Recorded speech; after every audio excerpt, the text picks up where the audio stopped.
I live in Provo, Utah, and I always go hiking on weekends to try to clear my head after work. This story happened at the end of last summer, on a Sunday afternoon when I was alone and decided to take a less popular trail near Spanish Fork Canyon. It wasn't a remote place to the point of being dangerous, but it was isolated enough that I could go long minutes without seeing anyone. My plan was just to walk for an hour and head back before the sun went down. Everything seemed normal until about halfway through, when I started hearing footsteps behind me. At first I thought it was another person walking at the same pace, but the distance never changed. I would speed up a bit and still heard the footsteps at the same interval, as if someone were keeping exactly my rhythm. When I stopped to drink some water, the footsteps stopped too. It wasn't gradual or far away, it was immediate, as if the person had frozen the moment I stopped. I looked back, but that section of the trail curved and was full of shrubs, so I couldn't see very far. Still, I stood there for a few seconds trying to hear anything besides the wind, but there was nothing. Not wanting to seem paranoid, I kept walking, but after about 2 minutes, the sound returned exactly the same. Dry footsteps on the dirt, keeping the same distance. That's when I started feeling that knot in my stomach, that sense that something was wrong, even if I couldn't objectively point out what it was. I decided to test something I usually do when I think someone is following me. I slowed my pace very gradually, almost imperceptibly, just to see whether the cadence behind me would change too. And it did. The footsteps became slightly more spaced out, as if the person had adjusted their stride to stay at the same distance. That made my heart race because it didn't feel like a coincidence. I tried convincing myself it could be a deer or some animal walking along a parallel trail, but the sounds were too precise, too similar to human footsteps. And they always came in two at a time, with that dry sound of a sole hitting dirt. I looked around trying to spot any movement in the bushes, but everything was still.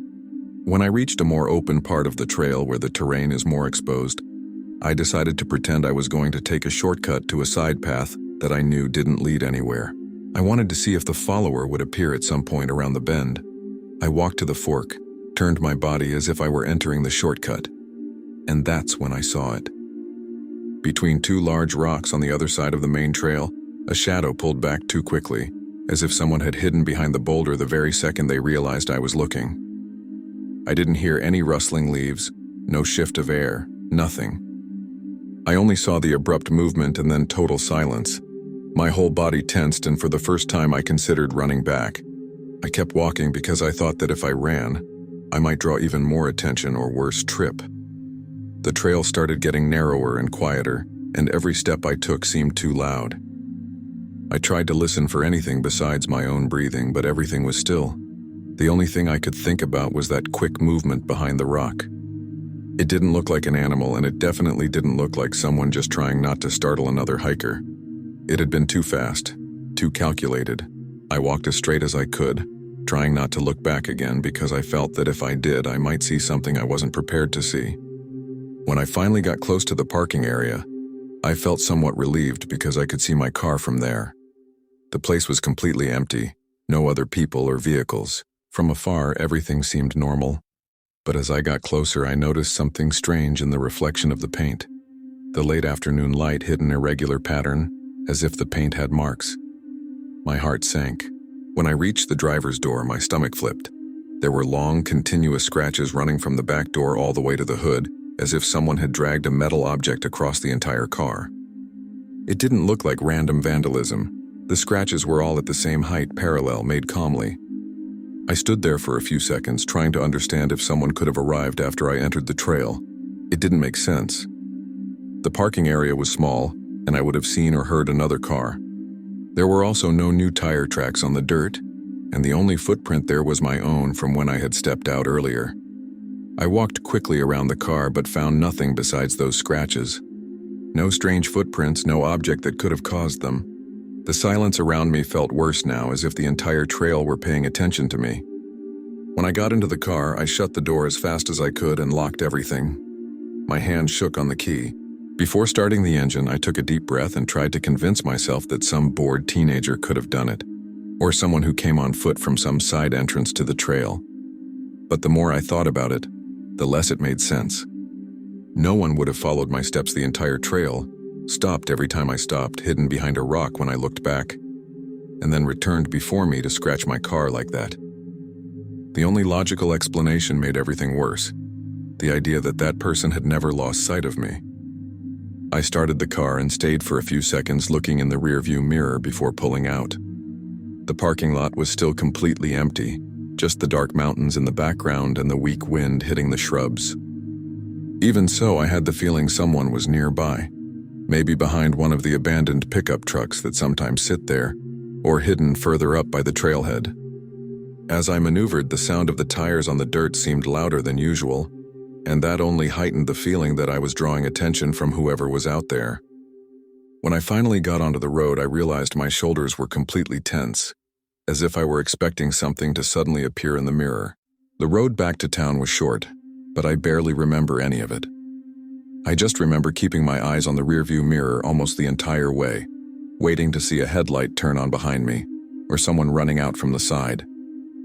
When I reached the first intersection, I stopped and stayed there for a few seconds even though the light was green, trying to calm down. The worst part was the feeling that none of it had started in the parking lot. It had started back on the trail, when I heard those first footsteps synced with mine. The certainty that someone had walked with me for a long time, always at a calculated distance, made me sick.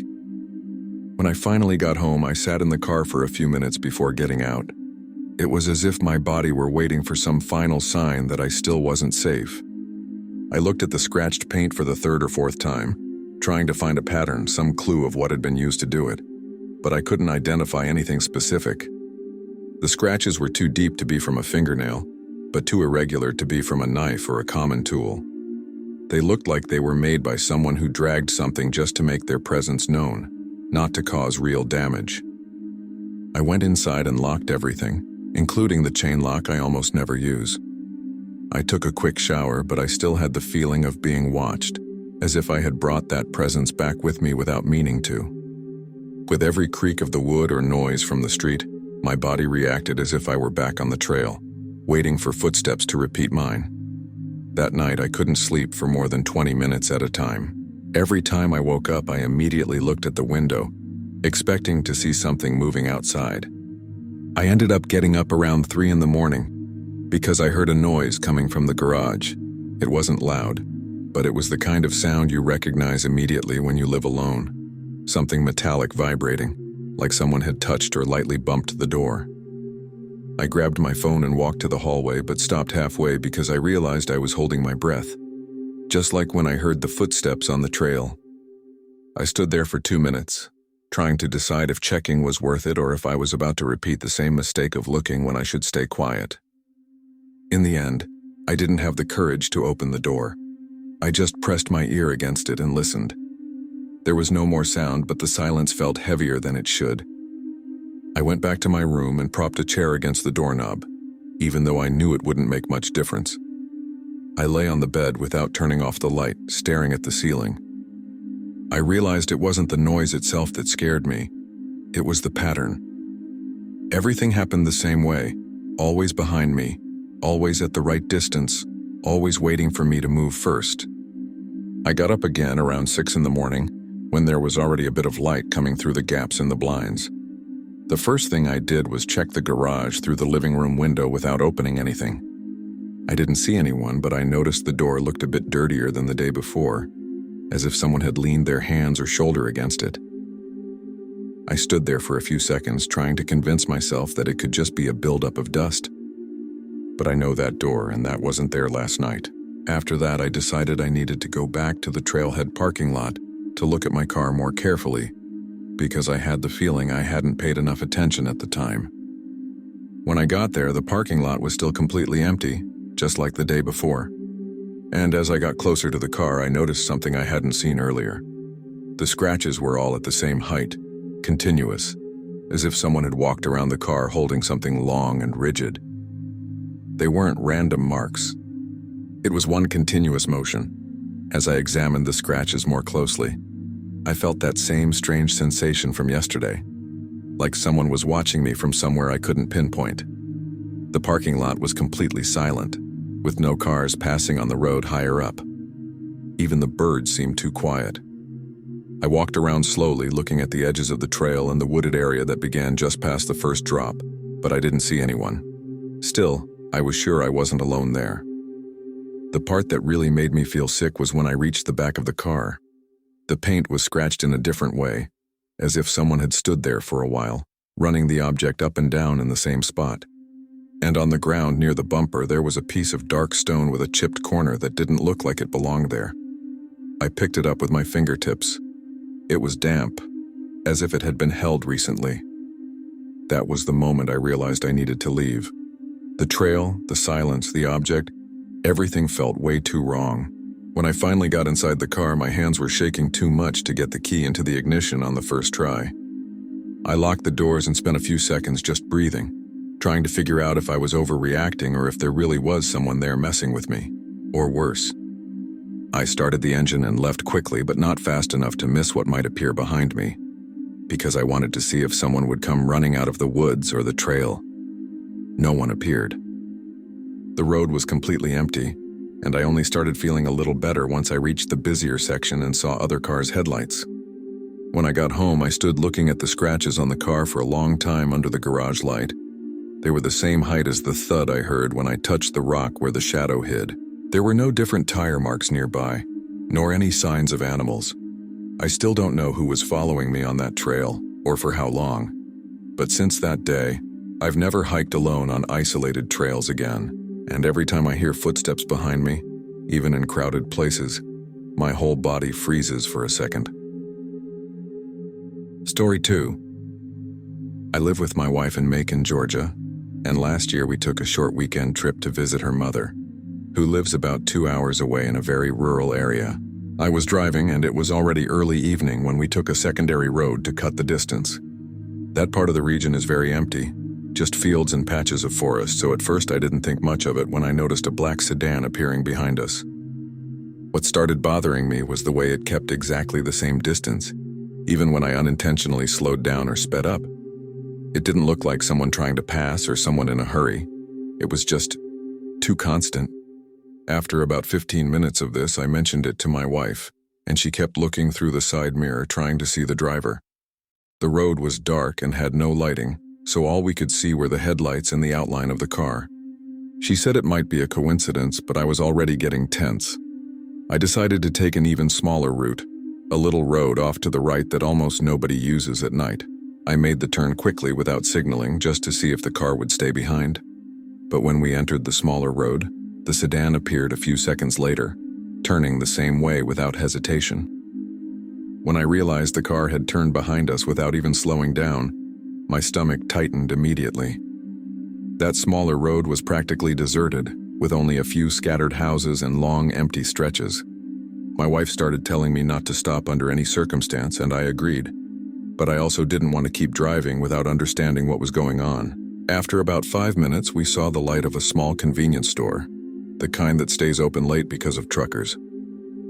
I decided to pull into the parking lot very slowly, trying to act like it was nothing unusual. As soon as I parked near the entrance, I noticed in the rearview mirror that the sedan didn't pull in. It stayed on the shoulder just a few meters away, with its headlights off but still visible because of the store's lights. That made me even more uncomfortable, because if it were just someone heading the same direction, they would have continued down the road. My wife kept insisting we go inside the store, so we both got out quickly, kind of looking over our shoulders. As we walked toward the automatic door, I saw the sedan parked there, completely still, with no one opening the door, no sign of movement inside. Inside, I tried not to act like someone scared, but I think the attendant noticed I was uneasy, because he kept watching me while I pretended to look at items on the shelves. My wife stayed near the drink coolers, discreetly looking out the window. At one point, she called me quietly and said the car was still there, in the exact same spot. I tried to find a logical explanation. Maybe someone waiting for another person, maybe a driver resting. But nothing made sense because the car had followed us for a long time, on 2 different routes. The attendant told us that the shoulder usually stayed empty the entire night and said he hadn't seen any car stop there in the last 30 minutes. After a few minutes trying to gather courage, we decided to go back to the car and head straight to the main highway, where there would be more traffic. When we left the store, the sedan was still in the same spot, but now with one of the headlights on as if trying to get our attention. The feeling of being watched got very strong. I walked fast to my car and opened the door for my wife to get in first. As I went around to the driver's side, I felt the impulse to look back. The sedan was still there, completely motionless. I couldn't see anyone inside, but the door looked slightly ajar, as if it had been opened and gently closed a few seconds earlier. When I got into the car, I noticed a piece of paper tucked under the windshield wiper, but my first instinct was to start the engine and get out of there as fast as possible. The store was in an area with few lights, so the surrounding road looked even darker than before. My wife held on to the paper without opening it, saying we should wait to read it somewhere safer. I tried to keep a steady speed, but I kept looking in the rearview mirror to see if the sedan would appear again. The road was completely empty, yet the feeling that something was still following us wouldn't go away. After about 10 minutes without seeing any car, I stopped at a more crowded gas station near the main highway. We parked near the pumps, and only then did my wife open the paper. It was a torn-out page from a small notepad, and in the middle was written only our home address, the full address with the number and even the street name, which isn't very common. Neither of us had told that to anyone on the trip, not even aloud inside the car. We stayed quiet for a while, not knowing what to say, and the noise of the gas station around us seemed louder than usual, like everything was far away. My wife kept repeating that we needed to leave, and I agreed without thinking twice. Before getting back on the road, I tried to think of some logical explanation. Maybe someone had overheard us talking somewhere. Maybe the sedan was just coincidence. Maybe the note had some other reason. But at the same time, I couldn't remember a single moment when we had mentioned our address on that trip. We had only booked the hotel through an app and left home early in the morning without talking to anyone. The more I tried to find a normal explanation, the more my mind froze. My wife asked me to lock the doors even with the car in motion, and it was the first time on the trip I saw her truly scared. We took the main highway and drove for almost an hour without stopping. Every few minutes I checked the rearview mirror, expecting to see the sedan's headlights, but the road behind us stayed empty. Even then, the feeling of being followed didn't go away. When we finally reached the hotel close to 1 a.m., I circled the parking lot twice before choosing a space, just to make sure there wasn't a similar car around. We went up to the room carrying everything with us, leaving nothing in the car. Only after locking the door and checking the window twice did we manage to breathe a little better, but we still stayed quiet, as if any noise could draw attention. When we finally lay down, my wife left the bathroom light on. I didn't say anything. Deep down, I didn't want to be in the dark either.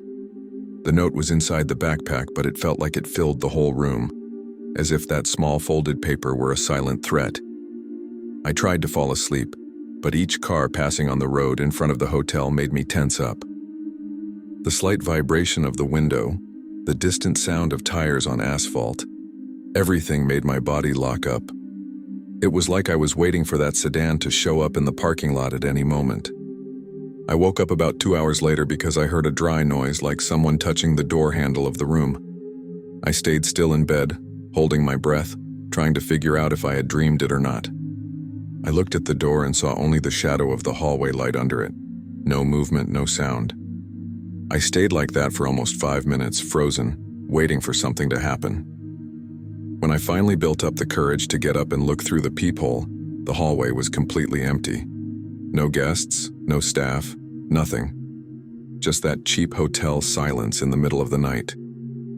I went back to bed trying not to wake my wife, but I already knew I wouldn't be able to sleep again.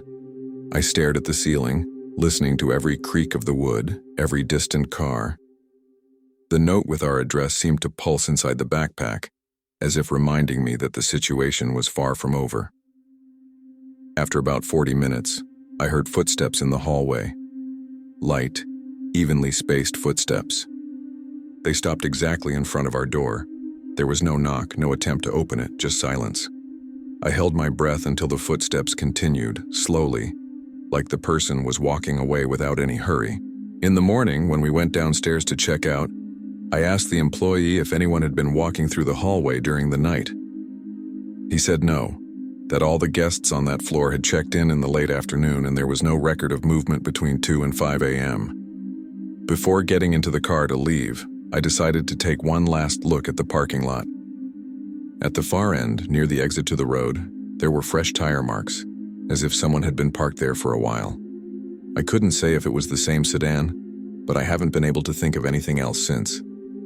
All I know is that since that night I avoid secondary road and I never ignore the feeling of being followed.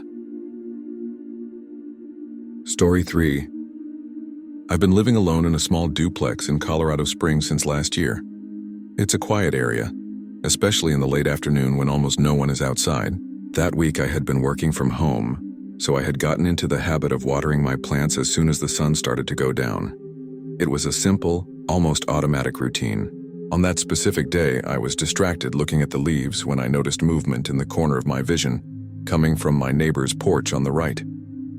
At first, I thought he had come back early from his trip, but when I looked again, I saw a man standing in front of the glass door of his porch, completely still, as if he were watching something inside the house.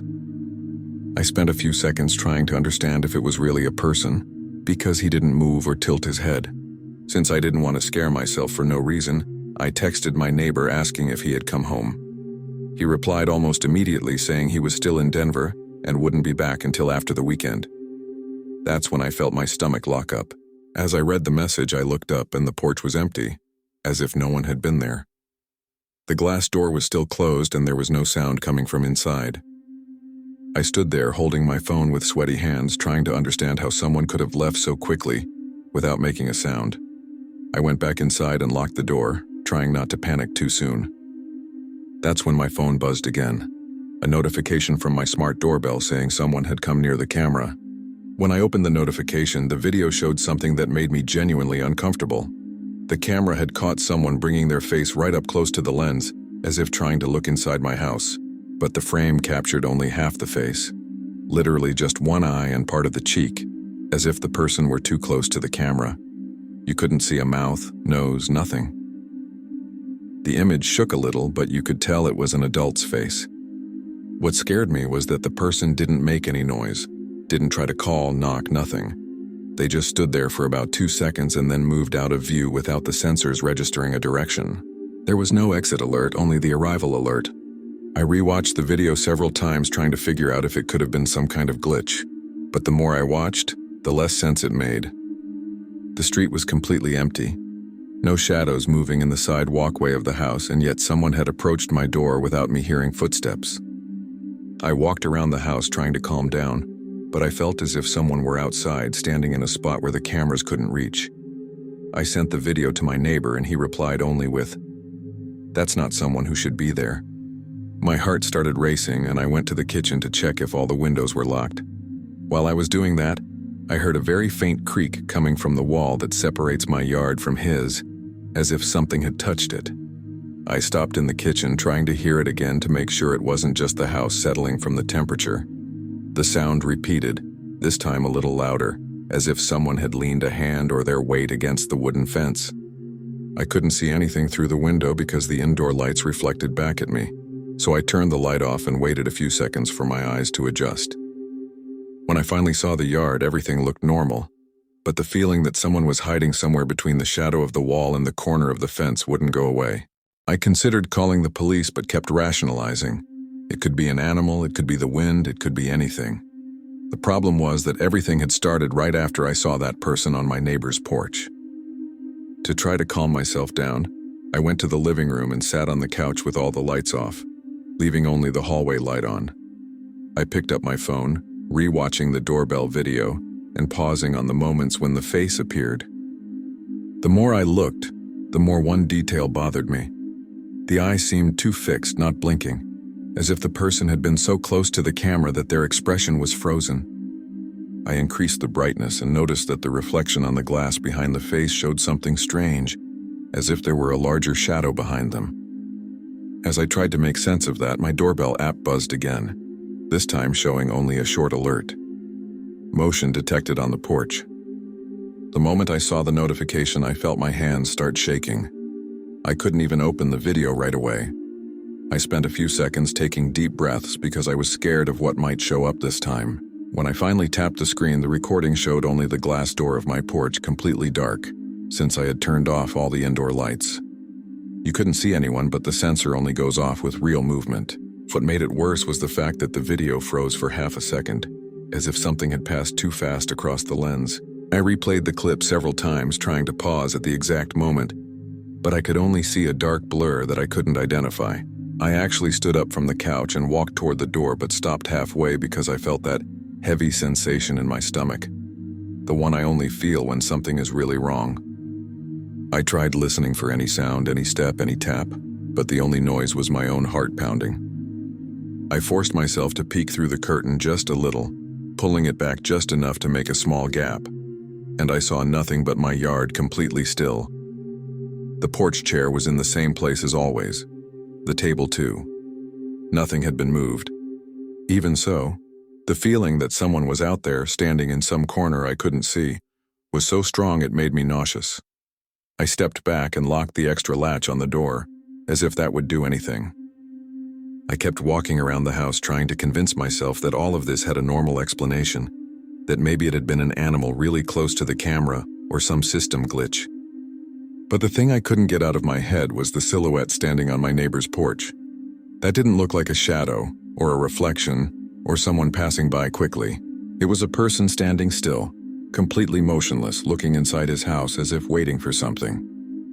And the fact that they disappeared without a sound, without footsteps, without any movement being captured afterward, that was making everything even stranger. I kept checking the windows one by one, turning off the lights inside so I could see the yard better. But the yard remained still in that way that's almost scarier than if someone were walking around. When I finally tried to sit down again, I got another notification, this time from the side camera, the one that captures the walkway leading to my gate. The video showed a small movement in the darkest part of the walkway, but again nothing clearly visible, just a dark spot that seemed to shift for half a second and then disappeared. I paused it, advanced it, rewound it, increased the brightness on my phone. The most I could see was a shadow on the wall, but not on the ground, as if something were close enough to the lens to cast it. That's when I realized my entire body was tense, my shoulders stiff, and I hadn't even noticed I was holding my breath while watching. After that video, I decided I wasn't walking around the house anymore. I went straight to the bedroom, locked the door, and left only the lamp on. My phone was at half battery, but I chose not to call anyone right then because I couldn't even explain what was happening. I sat on the bed, leaning against the wall, with my phone in hand and the doorbell app open on the screen. For a few minutes, everything was completely silent, to the point where I started thinking maybe I really was overreacting. I started feeling a bit tired and almost put the phone down when I heard a very faint noise coming from the porch, like someone sliding a hand across the glass. I looked up immediately and froze, trying to figure out if I'd actually heard it or if my mind was playing tricks on me. The sound repeated very softly, as if something were testing the surface of the door. I didn't have the courage to get up this time. I just froze there, holding my phone against my chest. The doorbell didn't ring, no notification popped up, and still I knew someone was very close to the door. I stayed like that for a few minutes, just listening to that faint sound coming from a specific spot on the porch, until everything stopped suddenly. There was no sound of footsteps walking away, no creak, nothing. The silence returned so fast it made me even more nervous. When the silence came back, I remained seated on the bed, not knowing what to do. I tried to listen for anything beyond the soft sound of light rain hitting the roof and my own pounding heartbeat. After a while, I decided to slowly open the doorbell app again just to confirm that nothing had been recorded. And there really was nothing. No alert, no video. That made me even more unsettled because the sensor always triggers with any movement, even insects. I closed the app and kept staring at the bedroom door as if that would stop someone from coming in. At that point, I was already regretting not having called the police earlier. But I also didn't want to explain a situation in which I had no concrete evidence, only a series of sensations and strange recordings. When I saw the chair out of place, my whole body froze in a way I can't even explain. I just stood there, barely breathing, trying to remember if I had bumped into it earlier. But I knew I hadn't. I had walked past the porch before and remembered clearly that the chair was in the right position, aligned with the table. Now it was tilted toward the door, as if someone had dragged it carefully so it wouldn't make noise. I kept watching for a few more seconds, waiting to see some movement, but the yard remained still. The streetlight gave everything a yellowish tone, and that only made the shadows look even stranger, especially in the corner where the side camera reached. Even so, the doorbell hadn't recorded anything. I backed away from the window very slowly without making noise and went back to the hallway with the feeling that any heavier step could get someone's attention outside. My mind kept trying to find an explanation that wouldn't make me panic, but none of them made sense. If it were an animal, it wouldn't have moved the chair like that. If it were the wind, the chair would have been knocked over, not dragged. I thought again about calling the police, but I had nothing besides a piece of furniture out of place and unclear videos. As I walked down the hallway, I heard that dry creak again from the fence, separating my yard from my neighbor's. This time it wasn't faint. It sounded like something had leaned on it hard and then gone still. I stopped in the hallway trying to figure out if that creak could have been just the rain-soaked wood shifting, but the sound didn't seem natural. It sounded more like the weight of someone leaning their hand or body on the fence. I approached the hallway window and turned the light off again to try to see better outside. My eyes took a moment to adjust, but when they finally did, everything looked the same. Until I noticed a detail I hadn't seen earlier. The kitchen's glass door was slightly open. Not much, maybe 2 centimeters, but I remembered perfectly that I had put the extra lock on it. The lock was still there, yet the gap was visible, as if someone had pushed the door hard enough for it to give a little. My heart started pounding so fast I could feel it in my hands. I went back to the kitchen almost without making a sound and just stared at that gap. The chair was still in the weird position, tilted toward the door, and I was sure that wasn't a coincidence. I grabbed my phone and opened the rear camera in video mode, slowly pointing it toward the glass because I didn't have the courage to put my face up against it. I recorded a few seconds, trying to catch any movement, any shadow. When I reviewed the footage, I noticed something that made my blood run cold. In the reflection on the glass behind me, there was something that looked like the shape of a shoulder or a head very close to the door, but when I actually turned around, there was no one there. I stopped in the middle of the hallway the moment I heard the creak, because this time it didn't sound distant. It sounded close, as if it had come from the exact spot where the side camera usually catches shadows. My first instinct was to check the app, but I was afraid of what might appear on the screen. Even so, I opened it. The camera showed only the still image of the outdoor corridor, but with something that hadn't been there before. The shadow of something taller in the upper corner, as if someone were very close to the wall, just out of the lens's view, only projecting part of their body. I felt my chest tighten and I closed the app without thinking, as if avoiding it could protect me somehow. The whole house seemed to be in absolute silence, which made everything worse. I slowly walked to the bedroom, locked the door again, and sat on the bed listening to every tiny noise. After a while, I heard something that made me freeze. 2 light taps on the glass door of the porch, exactly as if someone had placed a finger there. It wasn't loud, and it didn't repeat, just 2 taps, a few seconds apart. It was impossible to confuse that with anything else. At the same moment, my app buzzed, but this time I didn't have the courage to open it. I kept staring at the screen, flashing with the motion alert, and every second felt longer than the last. The air in the bedroom felt heavy, and I started noticing that I was holding my breath without meaning to. After a few minutes of not being able to decide whether to open the alert or not, the notification disappeared on its own. I didn't hear anything else on the porch, but the feeling that someone was still out there didn't leave my body. I decided to gather some courage and walked slowly to the edge of the bed, trying to hear any sound from outside. The house was so quiet that even my footsteps on the carpet sounded loud. I stood still for a bit, trying to breathe, and ended up picking up my phone again. I put it on silent mode, as if that had any practical use, but it was the only thing I felt like I could control at that moment. When I finally approached the window without fully opening the curtain, I tried to look through the fabric gaps. I expected to see complete darkness like usual, but I noticed a subtle difference. The porch door was no longer reflecting the light from the living room. It looked as if something was blocking part of the glass outside, like a shadow pressed against the door. My stomach dropped instantly. I took 2 steps back, keeping my eyes on that small, darker area in the reflection. I didn't hear anything, no movement, but I had a very clear impression that it wasn't just a lighting effect. It was as if someone were standing there, outside, leaning against the door, completely still. I went back to the bed without turning off the lamp and sat there, listening to every little creak of the house and trying not to imagine anything worse. After a while, the exhaustion started to hit, but I was still too alert to sleep. I think I stayed like that for almost an hour. When I finally had the courage to open the app again, there were no new alerts. The cameras were showing everything normal: empty porch, silent corridor, nothing out of place. The chair was back in its original position. It looked like nothing had happened, but the feeling that someone had been there remained, stuck to me. I couldn't really sleep. I only dozed off around dawn with my phone in my hand. When the sun finally started coming through the curtain, I went downstairs to the kitchen with heavy legs. I opened the door slowly and went to the porch, mostly to confirm I hadn't gone crazy.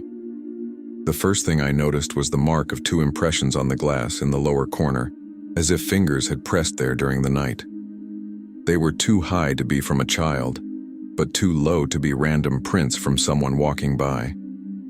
I stared at them for a while with a knot in my stomach. Later, I reviewed all the recordings and noticed that at the exact minute when the last alert should have appeared, the screen goes completely black for less than a second, and then goes back to normal. No interruption, no explanation. Since that night, I haven't been able to sit in the living room with the curtains open after dark. Story 4. I had gotten off work late that night, something close to 1 a.m. I work as a stalker at a small market in Raleigh, North Carolina, and I usually stop by the 24-hour supermarket near my place when I need to grab something quick. I was tired, kind of on autopilot, just wanting to get home. The parking lot was almost empty, just a few scattered cars and that weak lighting that always makes everything feel quieter than it should. I put the bags in the trunk, and as I was closing it, I felt that sensation of being watched. When I looked to the side, I saw a man standing about 3 spaces away, completely still, staring in my direction. He didn't blink, didn't shift his posture, just stood there like he was waiting for something. I tried not to react too much because in moments like that, you always assume it might just be someone standing around, maybe on their phone or something. But he wasn't holding anything and he didn't look distracted. I got in the car quickly, locked the doors, and started the engine, trying to act like I hadn't noticed anything. Before backing out, I looked in the rearview mirror and he was still in the exact same position, the same way, without moving a single inch. That's when I really started getting nervous. I took a deep breath, put the car in motion, and began slowly pulling out of the parking space. That was when I saw, out of the corner of my eye, the man start walking toward me. Very slowly at first, like he was following me just with his eyes. When I turned the wheel to exit the parking lot, he sped up. It wasn't a normal run, it was more like a sudden lunge, as if he'd decided to get closer all at once. The problem was, there was absolutely no reason for him to do that. I didn't know him, I hadn't spoken to anyone inside the store. The only thing I thought was, don't stop, just go. So I pressed the accelerator a bit and headed toward the exit. I looked again in the rearview mirror, and that's when I saw him actually running behind the car with his arms kind of loose, like someone who doesn't know whether to shout or just chase. Watching him shrink in the mirror made my stomach twist. I didn't hear footsteps or anything. I just saw his figure getting smaller until he disappeared into the dark part of the parking lot. The drive home took about 10 minutes, but it felt like I'd been driving for hours. I kept checking the mirrors the whole time, looking for any headlights or suspicious movement. Nothing showed up. When I parked in the building's garage, I sat there for a few seconds just to make sure no one was around. I got out looking in every direction, walking fast until I reached my apartment. I locked the door twice and left the groceries on the table without even putting them away. My chest was tight with that leftover adrenaline, trying to rationalize. Maybe he was high, maybe he needed help, maybe he was confused. But the way he ran toward the car didn't make sense. It didn't look like someone asking for help. It looked like someone trying to reach me. I only managed to sleep after leaving the living room light on. Even then, I woke up several times throughout the night feeling like there was someone in the hallway outside my apartment. But I knew it was probably my mind trying to make sense of what happened. I woke up early because I had class, and when I went down to the garage, I was still tense. The weak light from the overhead bulb made the ground look yellowish and the air was humid, like it had rained overnight. I even looked under the car, even though I knew it was an exaggeration. Everything seemed normal, until I closed the car door and saw something on the ground right next to the rear wheel. It was a piece of paper folded several times, dirty with dust like it had been thrown there the night before. I felt that punch in the stomach immediately, because no one had any reason to leave anything there. I crouched down slowly and picked it up. It was damp around the edges and crumpled as if it had been gripped tightly. When I opened it, I almost dropped it. My name was written on it. Just that. In big, crooked letters like someone who either wrote in a rush or wanted me to understand it on purpose. There was nothing else. No message, no number. Just my name. In that moment, I realized that what happened in the parking lot hadn't ended when I drove away. Someone had actually followed me there. I stood in the garage for a few seconds, holding the paper like it might explain something.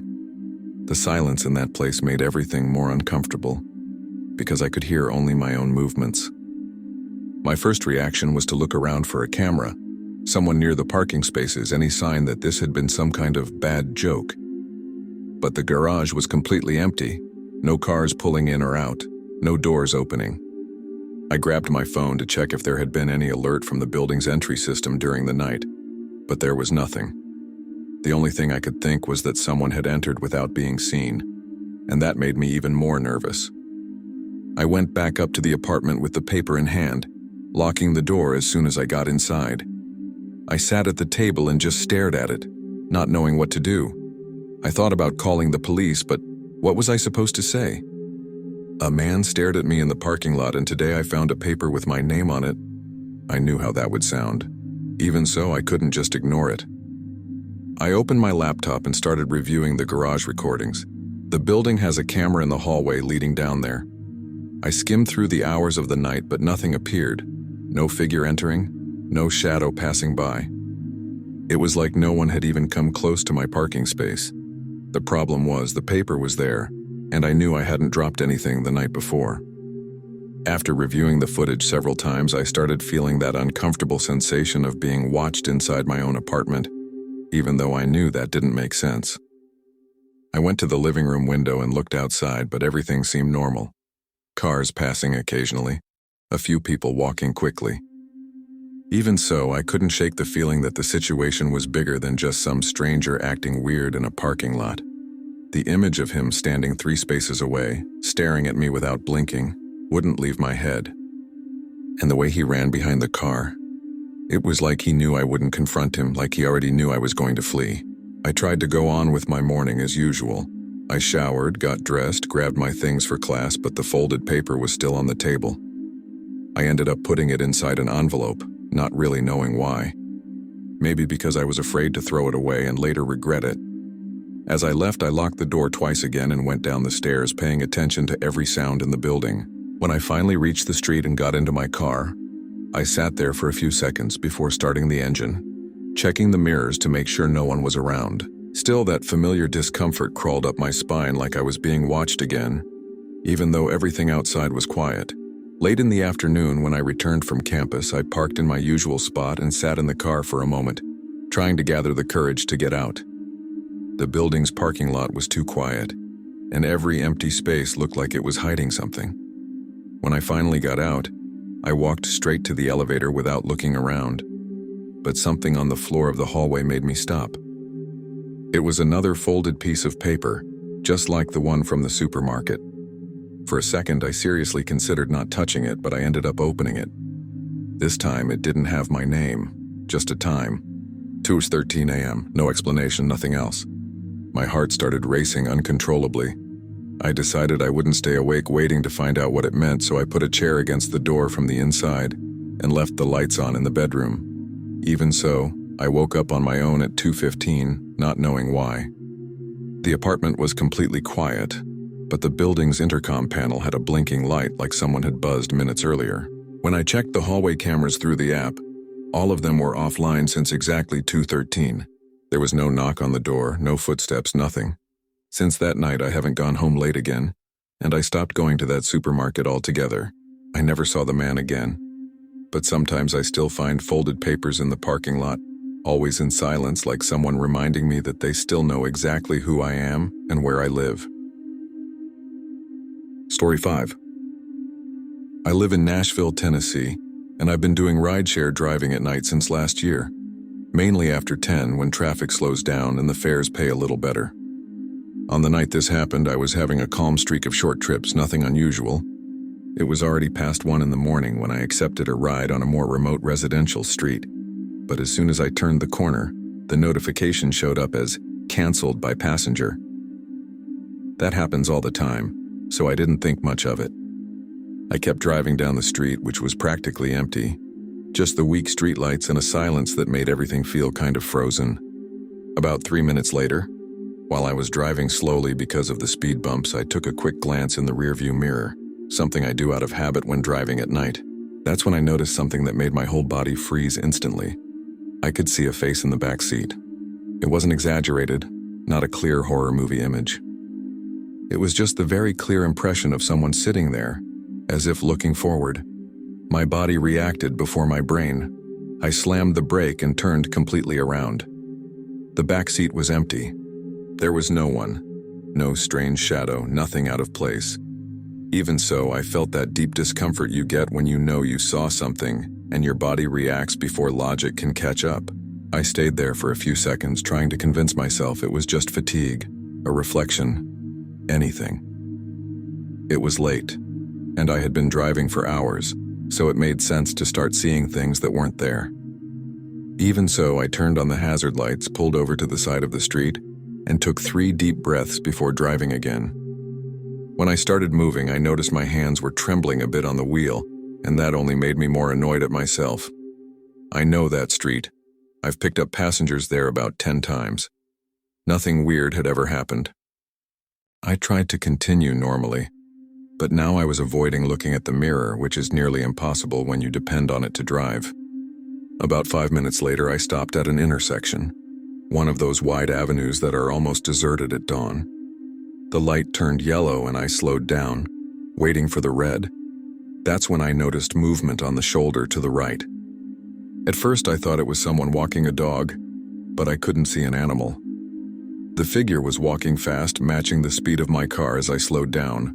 I couldn't see the face, just a silhouette following the exact point where the back seat would be. My stomach twisted immediately. When the light turned green, I accelerated harder than I needed to and looked quickly at the back seat again. Nothing. But that sensation stuck to me in a way I couldn't ignore. I kept driving toward downtown because I figured the more people around, the safer I'd feel. The problem is that on the way, my phone pinged with a notification from the car's interior camera, the kind that detects movement. That was strange in itself because I was alone and the car was moving, so it normally doesn't detect anything.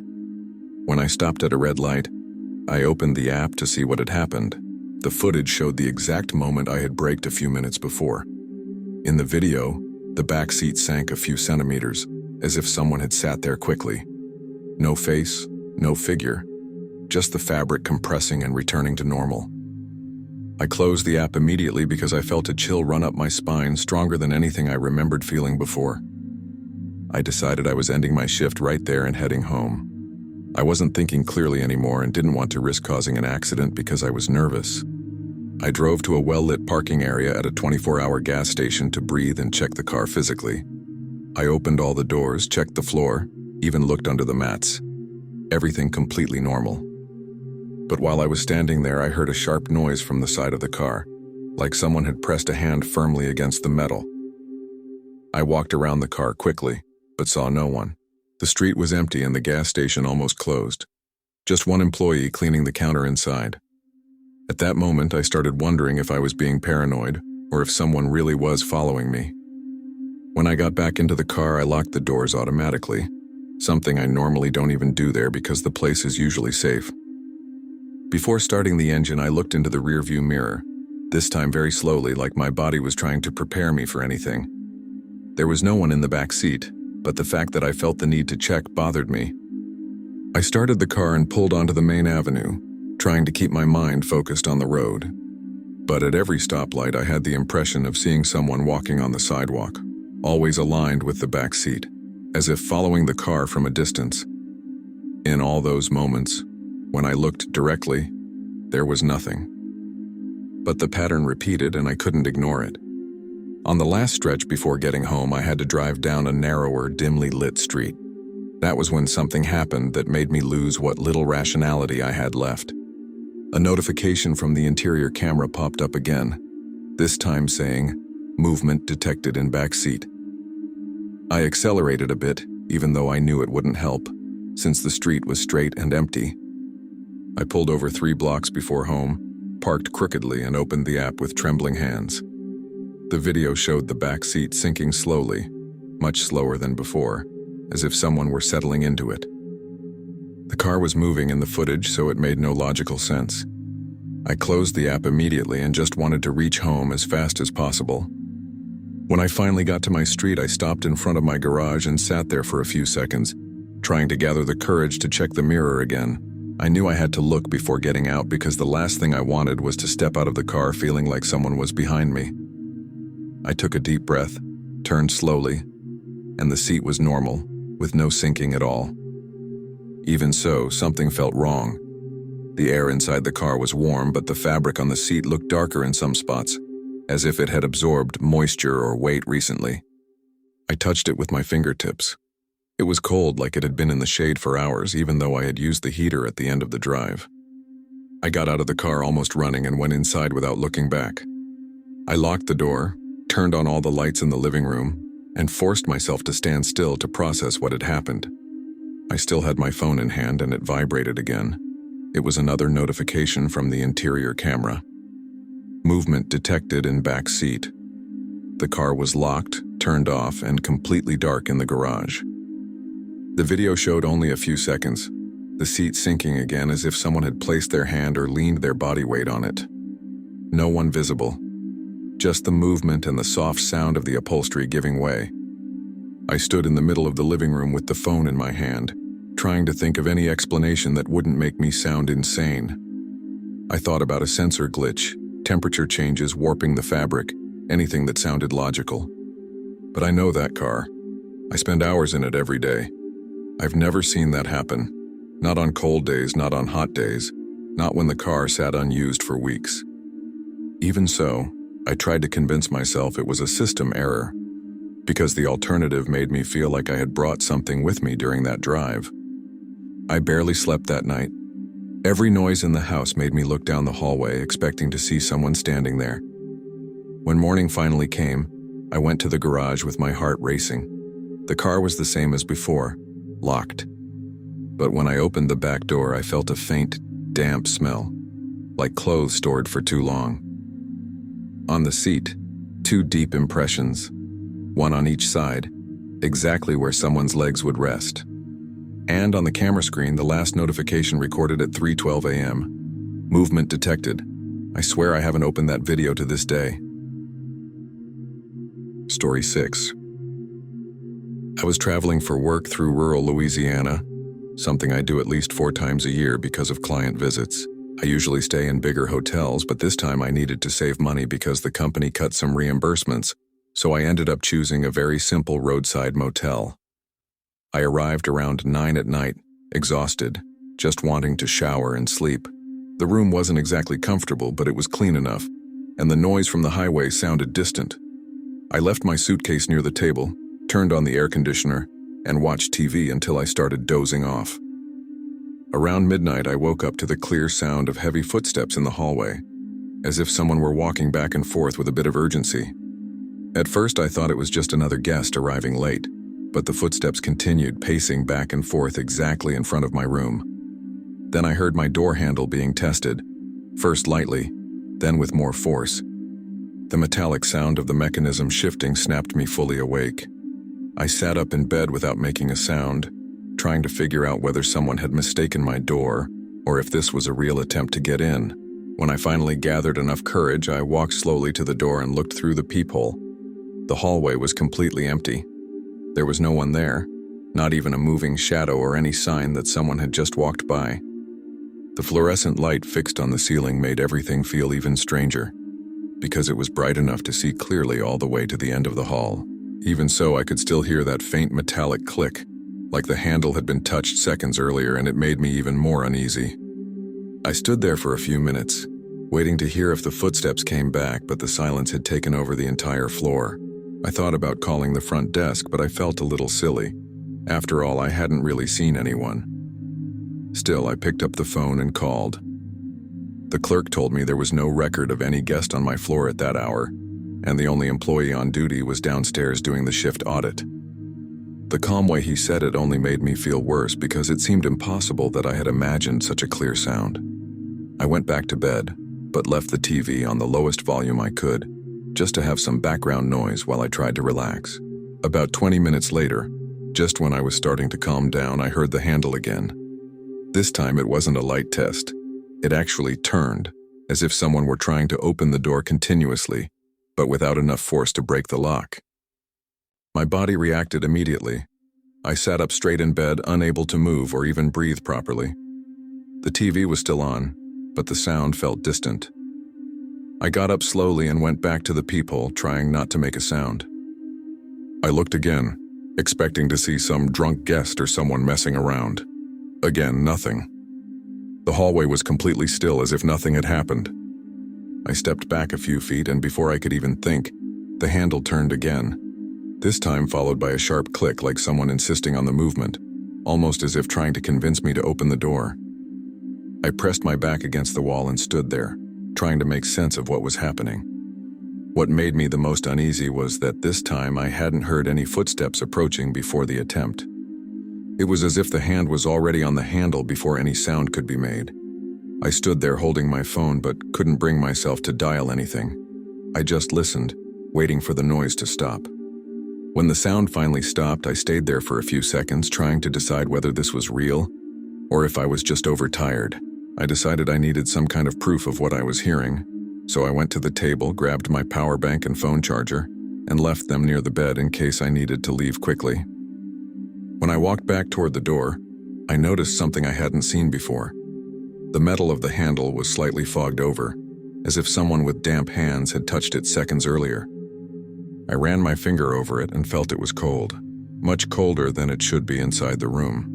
That detail tightened something in my stomach because it made no sense at all, considering I hadn't touched it since I arrived. I was still staring at the door when I heard something that completely broke whatever calm I had left.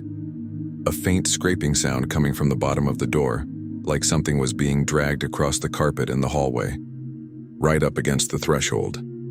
I leaned toward the peephole again, but the hallway looked exactly the same. Static lighting, no one, no shadows, no movement of any kind. I tried looking through the gap under the door, but all I could see was the hallway light hitting the carpet. The sound continued for about 5 seconds and then stopped abruptly, as if someone had pressed the object firmly into the floor and then pulled it back.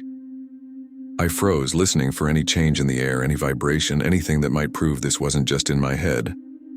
After a few minutes of total silence, I decided to call the front desk again. This time, I explained exactly what was happening, including the fact that the handle had been forced more than once. The clerk was silent for a few seconds, and that alone made me tense up even more. He said he would review the hallway cameras and call me back shortly. I stayed in the middle of the room, phone still in my hand, staring at the door as if something could push through it at any moment. When the phone rang again, I almost dropped it. The clerk's voice sounded lower, like he was trying not to scare me. "Ma'am, no one walked down the hallway. There's been no movement at all since 11 p.m.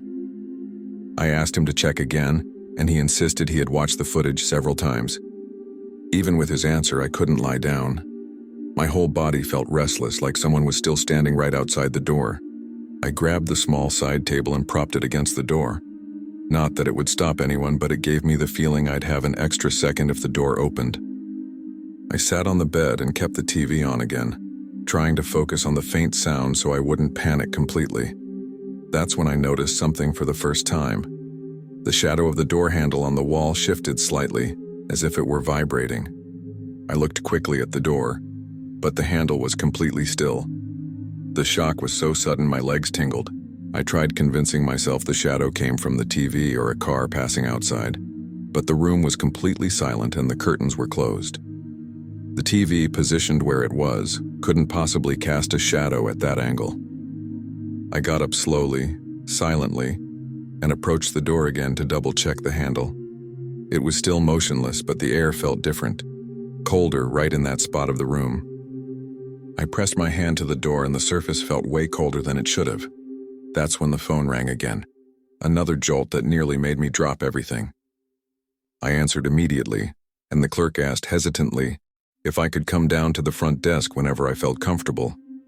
I asked why, and he simply said, "I think it's better if we talk down here." I went downstairs with my heart pounding, looking to both sides with every step. The hallway looked the same as before.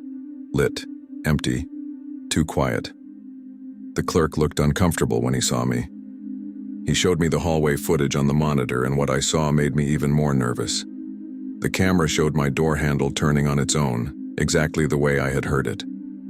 The part that disturbed me the most wasn't that, it was the shadow. On the carpet beside the door there was the clear projection of an outstretched hand, as if something were leaning there. But there was no body, no person, only the shadow. The clerk told me he had checked the other angles and there was no camera malfunction or interference. The footage had really recorded that. I went back to my room with the clerk, who insisted on checking the door with me. He tried opening it from the inside and didn't find any problem. No loose mechanism, nothing that would cause the handle to move on its own like that. When he touched the outside of the door, he was surprised by the same thing I'd noticed earlier. The metal was damp, as if someone had been holding it minutes before. We stepped into the hallway and looked around again, but there was no sign of any movement. Before leaving me alone, he offered me another room closer to the front desk. I accepted immediately. I didn't want to spend another minute near that door. I spent the rest of the night in the new room barely sleeping, listening for any different noise. I only managed to fall asleep when the sun started to rise. The next morning, I went back to the old room to get my things. The door looked the same, but there was something I hadn't noticed before. Oily fingerprint marks around the handle, as if someone had been gripping it for a long time. When I checked out, the clerk told me he had reviewed the cameras again. The only things visible were the handle turning, the shadow of the hand on the carpet, and right afterward, a faint movement on the door, like something pulling back away from the peephole. There were no other recordings. I left the motel with the feeling that that night someone or something really tried to get into my room, but never left a trace beyond that eerie silence. Story 7. I always go hiking with 2 friends here in Oregon, usually in the late afternoon because that's when the temperature drops and we can walk without overheating. On this particular day, we picked a more distant trail in a state park that none of us really knew well. I'd been going through a stressful time at work, so the whole idea was to clear my head and enjoy the quiet. The path was pretty typical. Tall trees on both sides, a few small clearings where you could see the sky turning orange. There was almost no one around. We only passed a couple heading back near the start of the trail, but after that, it felt like we were completely alone out there. The first time I noticed the man was when we reached a more open area where the trail curved wide. He was standing about 30 meters ahead, right in the middle of the path, facing us. I couldn't make out details because the light was already fading, but he looked like someone wearing dark clothing with a very stiff posture, as if he were waiting for something. The 3 of us assumed it was just another hiker figuring out which way to go, but there was something strange about how he didn't move at all. When we started walking again, he didn't step aside or continue on his way. He just stood there like he was watching every step we took. When the trail shifted direction and we had to take a left turn, we lost sight of him for a few minutes because the vegetation got denser. I even said he'd probably left since we hadn't heard footsteps, branches snapping, nothing that suggested movement. But when we reached a steeper section, where the trail dropped sharply downhill, we saw the same man again, now about 20 meters ahead of us, standing in the middle of the path. It didn't make sense. If he had walked past us, we would have heard him, and there were no shortcuts or side trails that could explain how he'd gotten ahead that quickly. That's when one of my friends started looking genuinely uneasy and suggested we head back. I tried to rationalize it, saying maybe he was just hiking alone and had taken some side route we didn't notice, but none of us really believed that. The way he stood there, always turned toward us, not even tilting his head, gave me a bad feeling in my stomach. We decided to go back, walking fast but not running, and only when we got close to the part of the trail where we'd first spotted him, did we realize he was there again, in the exact same spot, in the exact same position, as if he had never moved at all. At that moment, the trail got so quiet that even the sound of our footsteps felt louder than it should. None of us said a word because it felt like speaking might attract the man's attention in the worst possible way. I kept trying to find a logical explanation. Maybe it was two different people. Maybe he knew hidden shortcuts we didn't. Maybe he was some kind of ranger in weird clothing. But nothing fit with the way he appeared in the exact places we had been, without us ever hearing footsteps or leaves being crushed. All it took was looking away for a moment, and when we looked back, he was in a new spot. When we finally reached the parking lot, I thought the uneasy feeling would fade, but it got worse. Our backpacks were in the trunk of one of my friend's car, which he had left open since we were only planning a quick walk. His backpack was unzipped, halfway open as if someone had gone through everything carefully. A few items were out of place, like the first aid kit and the flashlight. The one thing that really stood out, though, was his notebook, which he always keeps in an inner pocket. It was open on the back seat, as if someone had flipped through it and left it there intentionally. We got into the car quickly and locked everything before even putting our seatbelts on. When the engine started, nobody spoke. A few minutes later, my friend mentioned that the flashlight that normally hangs on the side of his backpack was missing too. That made my stomach drop a little because that flashlight was big and heavy, not something that just falls out. And the way his backpack had been sorted through made it look like someone had taken their time, checking each item carefully. It didn't feel like theft. It felt like inspection. When we were almost out of the park, I looked in the rearview mirror and saw the trail entrance slowly getting farther away. For a second, I was absolutely certain someone was standing right at the line where the trees cast their shadow. I couldn't see a face and just the posture. Rigid, motionless, turned toward the parking lot. I didn't say anything because everyone was already tense enough, but I think all of us knew deep down that this wasn't just a weird encounter.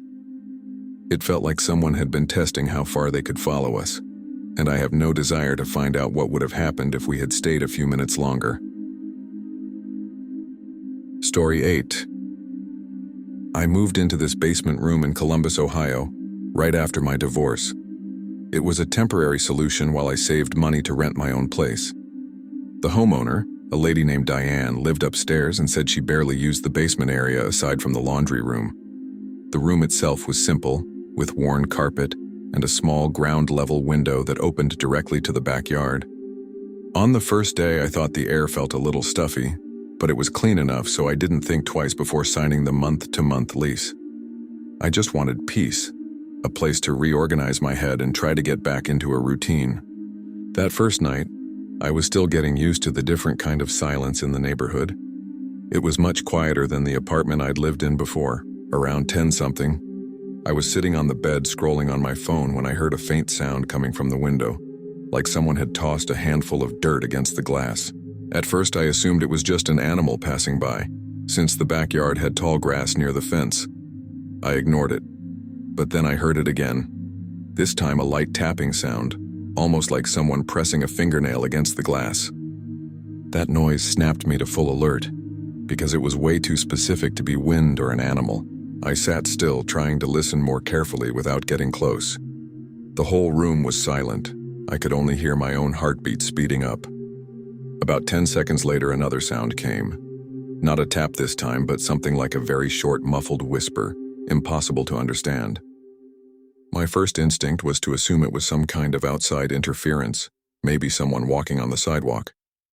But the window faced the back of the house, and there was no sidewalk back there. The yard was completely enclosed by a tall wooden fence. It didn't make sense that anyone would be walking around there at that hour. I gathered some courage and went to the light switch. When I turned the light on, I saw a shadow flash across the glass quickly, as if something had moved away right up against the window. It happened so fast I almost doubted what I'd seen, but my body reacted before my head did. I stepped back instantly and felt a deep cold drop in my stomach. The indoor light reflected off the glass, making it hard to see anything outside. I lowered my face just a bit, trying not to get too close, but I still couldn't make out anything. Even so, the feeling that someone had been right there, pressed against the window, was impossible to ignore. I went to bed late, but I kept waking up because every tiny noise sounded louder in that basement. When I got up in the morning, the homeowner was in the kitchen making coffee. I casually mentioned that I'd heard something near the window, trying to say it lightly as if it were just curiosity. She gave a little laugh and said, "Sometimes there's someone who digs through the neighborhood trash, but that she had never seen anyone near the houses." The casual way she said it didn't match what I had experienced, but I didn't want to push. Still, her comment stuck with me, and I couldn't stop thinking about whether someone really might be walking through the backyard without her knowing. When I left for work, I decided to take a quick look outside near the window, more impulse than courage. The yard was damp from the overnight drizzle, and the soil around the window had darkened. That's when I saw two deep impressions in the ground, as if someone had knelt there putting their full body weight into the earth. They weren't old marks. They were clear, the edges still wet. The shape was far too defined to be from an animal. I stared at them for a few seconds, trying to fit it into some logical explanation. But all that came to mind was the sound on the glass and that quick shadow. I realized someone had actually been there, motionless, looking into my room while I slept. I went back inside feeling dizzy, not knowing what to do. I spent the morning trying to work, but the image of those impressions wouldn't leave my mind. I kept replaying everything in my head. Maybe a drunk neighbor, maybe a homeless person, maybe a kid playing. But none of that matched how the shadow moved when I turned on the light, nor the fact that someone had kneeled there long enough to leave such deep marks. When I remembered the whisper, a strange cold feeling hit my stomach. It was a whisper right at the glass, far too quiet to be someone walking through the backyard. It was like the person was practically pressed against the window. By the end of the day, I seriously considered finding somewhere else to stay. But my expenses were already at their limit because of the divorce, and that room was the only cheap option I had found at the time. I decided I would at least reinforce the window. I went to a 24-hour store and bought one of those security bars that lock from the inside. When I got back, the homeowner was already asleep, so I came in quietly. Before installing the bar, I crouched down to fully close the curtain and glanced outside, more out of reflex than bravery. The soil where the impressions had been looked a bit more disturbed than in the morning, as if someone had stepped there again during the day. There weren't clear footprints, just churned earth. That alone made my heart start racing. When I finally lay down, I left a hallway light on, something I hadn't done since I was a kid. The room felt colder than the rest of the house, and I could hear every creak, every sound of the wooden frame.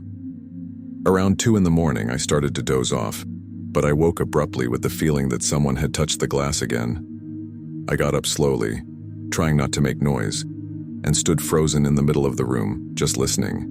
I didn't hear anything except my own heartbeat pounding in my ears, but the feeling that someone was outside was so strong it felt physical. I waited a few seconds, grabbed my phone, and opened the camera so I could use the screen's light as a reflection. I pointed it toward the window without getting too close. Nothing. No shadows, no movement. Even so, I felt absolutely certain I wasn't alone down there.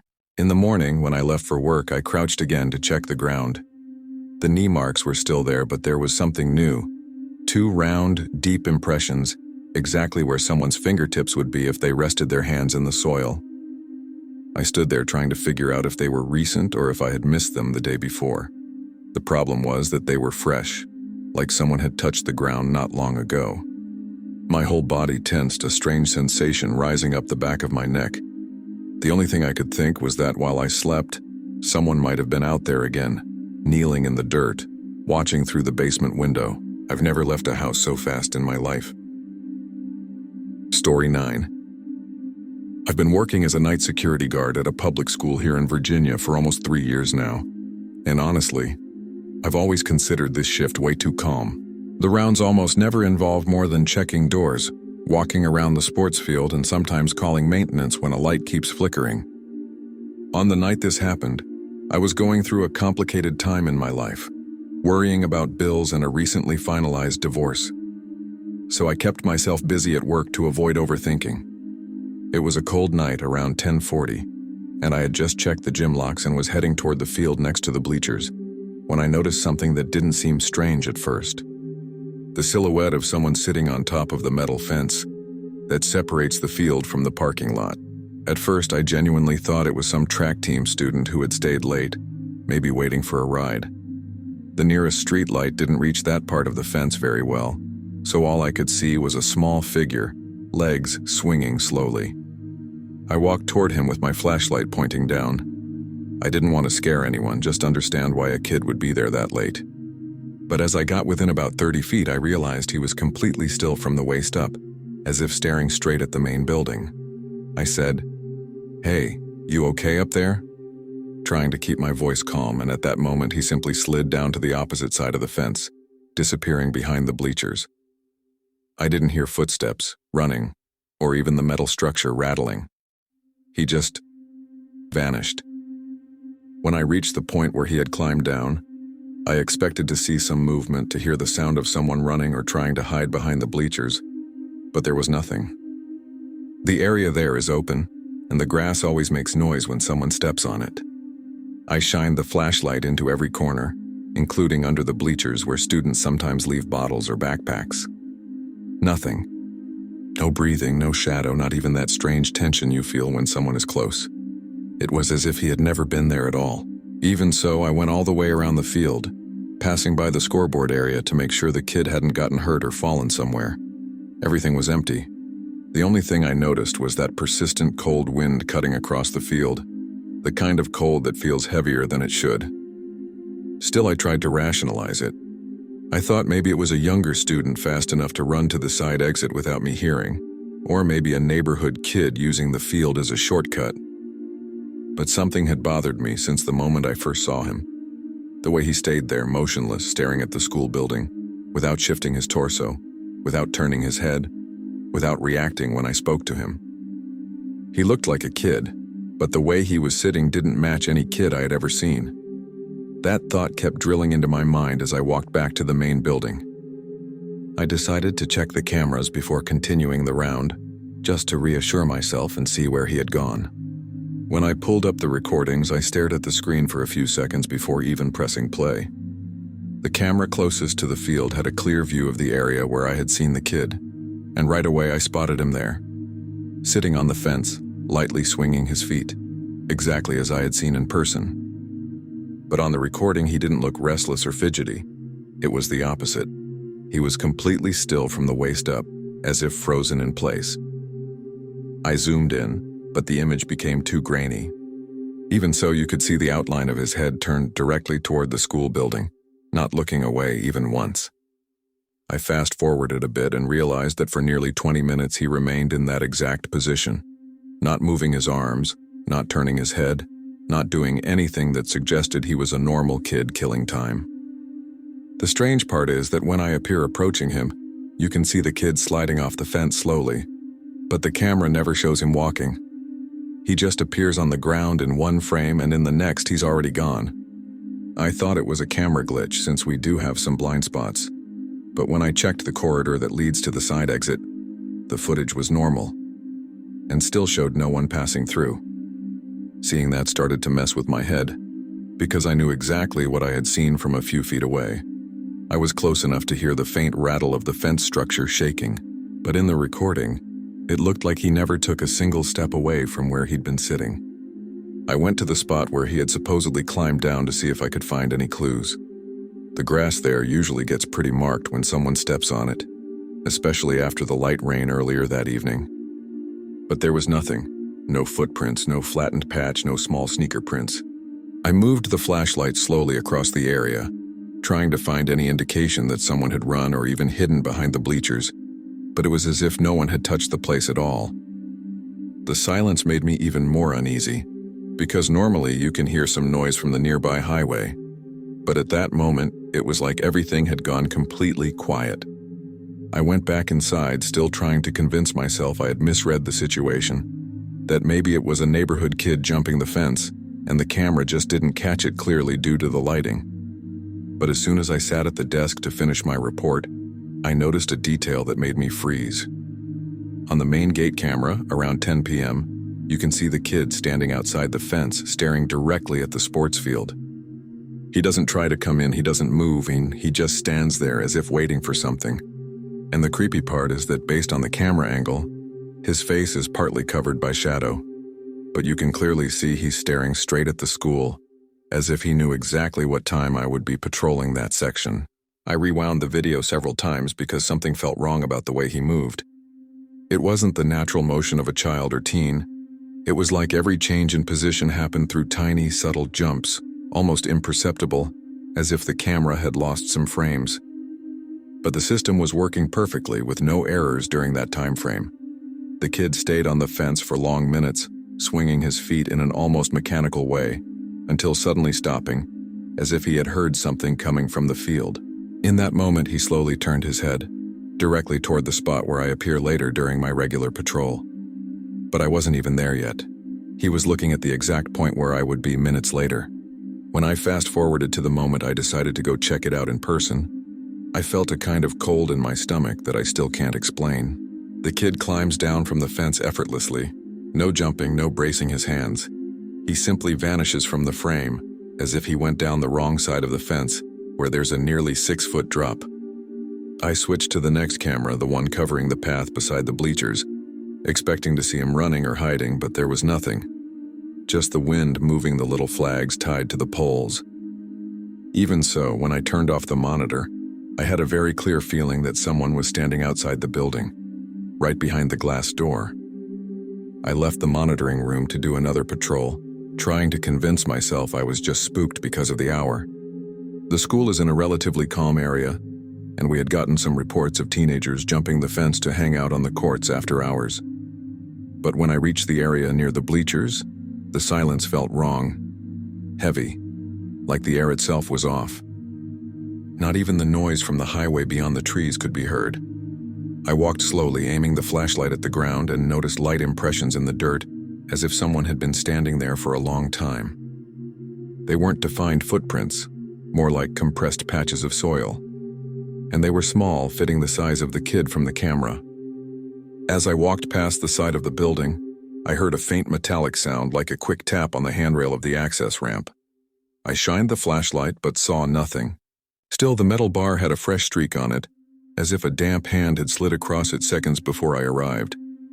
I don't like admitting this, but by then my heart was pounding. I tried calling the morning security guy on the radio. He lives near the school and sometimes comes early, but all I got was static.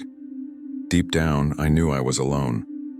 I went back toward the field with a very clear sense that someone was watching me from somewhere the flashlight couldn't reach. When I got near the fence where the kid had appeared on the camera, I felt a weird shiver, the kind that starts in your stomach and crawls up your neck. The flashlight only lit a small patch of the field, and everything else was pitch black. I kept staring between the fence bars, waiting to see something move, but there was nothing except the wet grass and the distant streetlights. Even so, I had the overwhelming sense that someone was very close, watching without making a sound. I took a few more steps along the fence, and for a second, I thought I saw a silhouette between the trees. Exactly, I decided to go back where the kid had been sitting, and was already jumping to the worst possible scenarios. But when I aimed the flashlight, there was nothing, and I needed to review the cameras to make sure I wasn't missing something. As soon as I walked in and closed the door, I heard a sharp sound, like something hitting the fence outside. It wasn't the wind. It was direct, quick, and isolated. I ran back to the security room and rewound the footage from the previous minute. The camera caught movement. The fence shook slightly, but no one appeared pushing it. The strange part is that for a moment there was a distorted shadow in the corner of the frame, something low, as if someone had ducked quickly when the sensor kicked on. When I brightened the monitor to try to see the shadow better, I noticed something that made me even more uncomfortable. The reflection of the streetlight behind the fence looked different, as if someone had been standing right there, blocking part of it. But there was no solid figure in the image, just that faint distortion, like when someone crosses in front of an old camera too quickly. I paused, zoomed, rewound several seconds. Nothing. It was like the thing appeared only in the exact microsecond I blinked. I stayed frozen there for minutes, trying to decide if I was losing my mind or if someone really was messing with me inside that school. I decided to take one last walk down the internal hallway just to calm myself before finishing the shift. When I got near the door that leads to the boys' locker room, I heard a very soft sound outside. Something like fast breathing, but muffled, as if someone were trying to control their breath. I stood still, holding my own breath, waiting to hear it again. 5, 6 seconds, nothing. When I finally turned the handle to open the door, the sound stopped completely, as if the person knew exactly when I was about to check. I went back to the security room feeling like I was being watched inside the building, even though I didn't see anyone. Walking back down the hallway toward the monitoring room, I noticed that the outdoor motion sensor, the one by the side door of the gym, was lit. It only turns on when someone gets within about 6 feet of it. I hadn't passed that way during this round. I approached slowly, trying not to make noise with my boots.